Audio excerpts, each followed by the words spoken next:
Terkait dengan potensi Pak Erick Thohir, itu ada kansnya.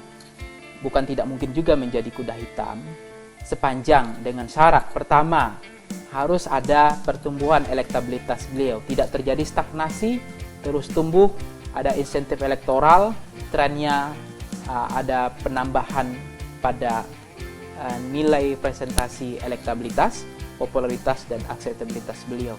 Itu menjadi syarat mutlak. Karena partai politik itu preferensinya tetap ada pada racikan elektoral, menjadi faktor untuk mereka mengusung.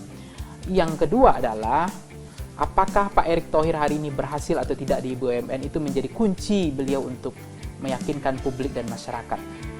Dengan jabatan beliau yang cukup strategis sebagai Menteri BUMN, yang kita bisa lihat rekam jejak, track record beliau untuk mengurai atau menyelesaikan atau membuat BUMN hari ini jauh lebih baik. Saat kita berusaha membedah prospek elektoral yang dimiliki oleh figur Erick Thohir, kita bisa memulai bagaimana kekuatan sosok ini memiliki modal personal. Saat ini Erick Thohir adalah Menteri BUMN yang sedang menjabat dalam pemerintahan Presiden Jokowi sekaligus pengusaha sukses tanah air. Kapasitas inilah yang mungkin menyebabkan Partai Amanat Nasional atau PAN akhirnya memberikan salah satu dari 9 rekomendasinya kepada Erick Thohir sebagai capres atau cawapres. Sayangnya, akseptabilitas elit Erick Thohir di partai lain atau koalisi belum memadai. Di sisi yang lain, elektabilitas Erick di publik masih minim. Sehingga ke depan, di sisa waktu yang ada, Erick perlu secara efektif melakukan kerja-kerja publik sebagai Menteri BUMN maupun kerja-kerja politik dengan intensif melakukan konsolidasi elit sehingga kelak bisa terkonversi dalam raihan elektoral yang signifikan yang bisa membuat ia berlaga dalam Pilpres 2024. Sosok Erick Thohir dalam perhelatan politik nasional memang fenomenal. Perjalanan politiknya tergolong cepat. Bahkan Erick Thohir ini menjadi pembuktian hasil penelitian disertasi saya bahwa momentum politik bila digabungkan dengan variabel pengalaman bisnis itu bisa menghasilkan karir politik yang bagus. Sosok Erick Thohir ini baru pertama kali muncul di Indonesia tanpa berpartai politik gitu ya, dengan latar belakang bisnis, kemudian mampu gemerlap dalam peta perpolitikan Indonesia, bahkan menjadi salah satu kandidat kuat calon presiden maupun calon wakil presiden. Kita nggak boleh menafikan Pak Erick ini sudah punya banyak baliho di mana-mana gitu ya. Dan orang mengindikasikan bahwa baliho itu akan menjadi tanda Pak Erick akan maju nanti di 2024. Kan kalau dilihat balihonya itu kan dilakukan oleh relawan. Yang saya juga kemarin terkaget-kaget ketika misalnya saudara saya sendiri mengirimin, oh ada balihonya di daerah ini. Oh, saya bilang tulisannya presiden lagi. Iya betul. Ya kan galak sekali tulisan presiden. Orang presidennya masih menjabat, kita udah tulis presiden gitu. Nah ini konteks-konteks ini yang saya rasa dan saya lihat di situ ada tulisan, ada relawan ini, ada foto ini, ya. Nah itu yang sama lembaga survei kan saya nggak mungkin suruh turun, suruh stop gitu. Ya, tetapi kita juga harus hati-hati. Jangan gara-gara ini tadi kita lupa bekerja, malah asik personal branding, ya. Yang namanya saya ada seorang teman yang bicara sama saya, hasil kerja itu adalah pencitraan yang terbaik. Itu yang harus dipikirkan, bukan pencitraannya dulu, tapi hasil kerjanya. Tunggu dulu, kayaknya saya tahu temannya itu siapa Pak Erick. Gitu ya. Jangan-jangan saya tahu. Masih ada jabatan publik kan? Oh tidak. Oh tidak. Berarti saya salah. Oke, jadi pencitraan terbaik adalah bekerja sebaik-baiknya. Iya. Gitu. Jangan kebalik-balik. Pencitraan tapi nggak kerja-kerja. Nah ini yang problem kan. Dan di era sosial media ini kan lebih banyak tadi ya terjebak daripada penciptaan konten daripada hasil kerjanya gitu.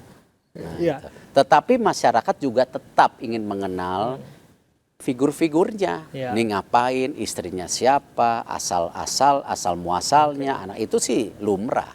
Makanya ketika kemarin contoh ya banyak bicara mengenai data-data publik, ya saya sepakat. ya data yang namanya pribadi harus dilindungi, ya proteksi data pribadi.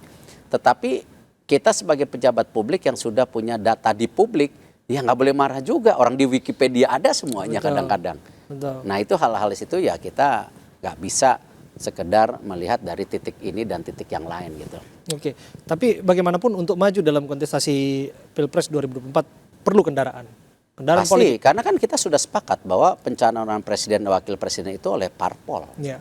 Dan ya memang itu sebuah kesepakatan yang nggak bisa ditarik ulang kan. Oke. Gitu. Kalau tadi namanya sudah disurvei, otomatis kemudian pertanyaan berikutnya apakah kemudian ada komunikasi? Kalau namanya disurvei terus parpol yang nggak ada kan percuma. Itu dia Pak Erik. Makanya itu yang mengantarkan saya ke pertanyaan, apakah kemudian artinya Pak Erik sudah membangun komunikasi dengan partai politik atau sebaliknya? Saya sangat menjaga hubungan baik dengan semua partai politik. Apalagi kan kita punya yang namanya kebersamaan di Komisi 6. Ya saya harus menjaga baik.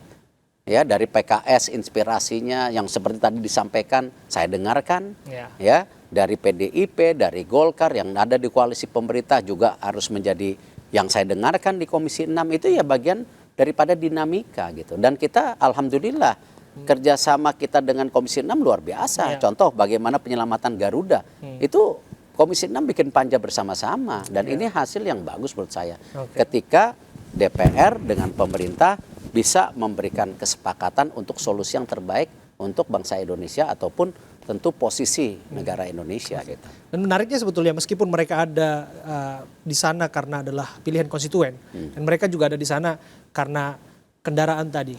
Jadi kendaraan politik ada partai politik dan mereka menjawab kepada ketua umum partai politik. Bicara soal ketua umum partai politik sekarang lagi dekat sama siapa, Pak Erik?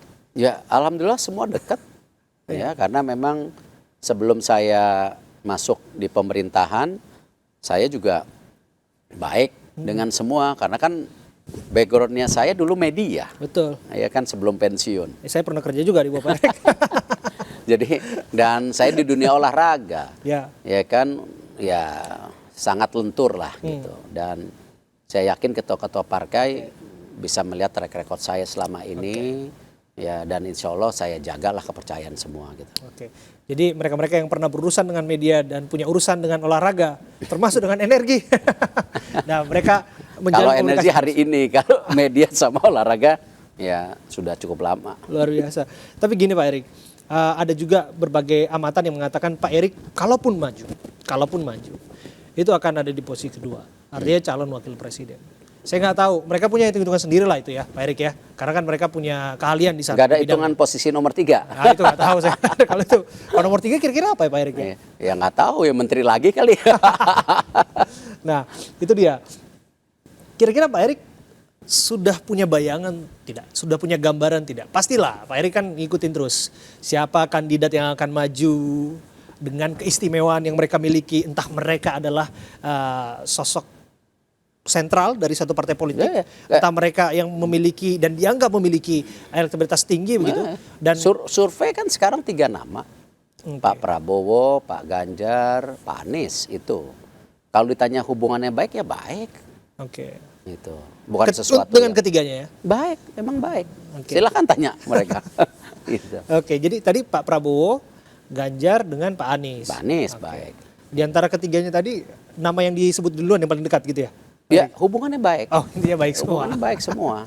Dengan yang 10 nama dibawa, yang 7 nama juga baik hubungannya, coba cek. Ya kan? Gitu.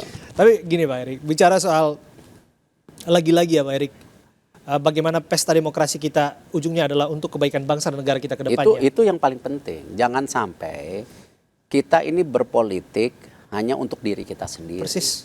Tapi bagaimana kita berpolitik untuk masyarakat.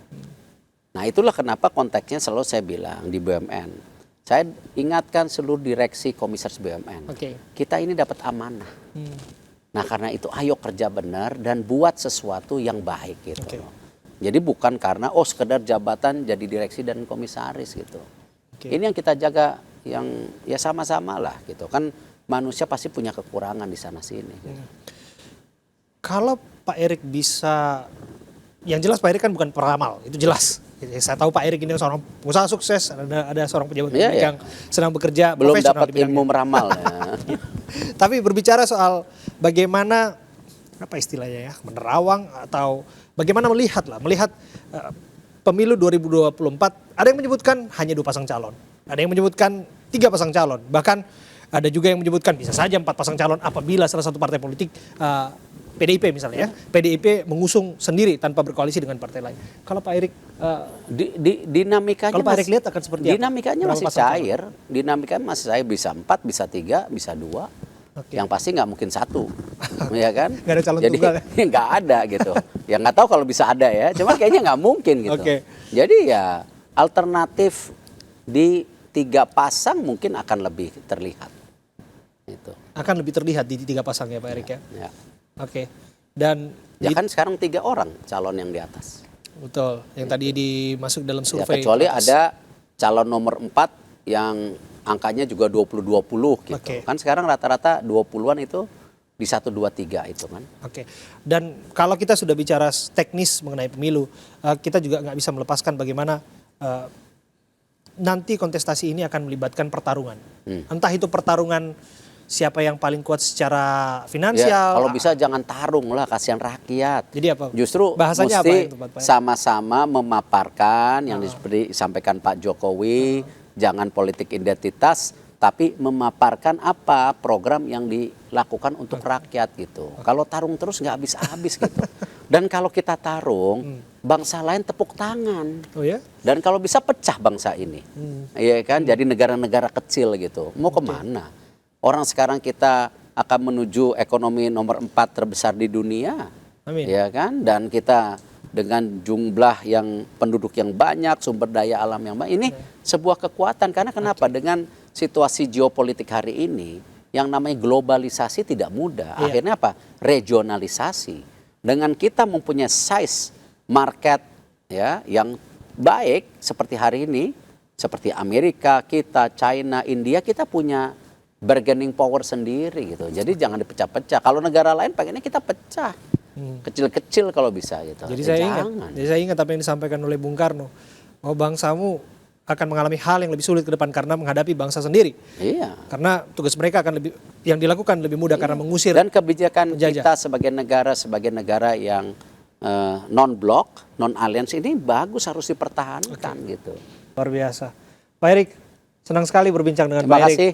Luar biasa, karena belajar dari Pak Erik ini adalah berdiskusi dengan Pak Erik tepatnya, saya bisa dapat belajar banyak hal. Pak Erik. Bagaimana Anda berikan jawaban terhadap persoalan-persoalan dan bagaimana Sama-sama. dan bagaimana Anda juga tetap fokus di tengah banyaknya pertanyaan publik. Apakah Pak Erik akan maju nanti sebagai calon presiden ataupun calon wakil presiden? Tapi saya pikir kalimat yang menjawabnya cuma satu, Pak Erik. Hanya Tuhan dan waktu yang akan menentukannya. Ya. Dan itu nanti yang akan kita lihat Pak Erik ya. Terima kasih sekali lagi Pak Makasih. Erik Thohir sudah hadir dan berbincang bersama kami. Saya Abraham Silaban, terima kasih untuk Anda pemirsa yang sudah menyaksikan. Sampai jumpa.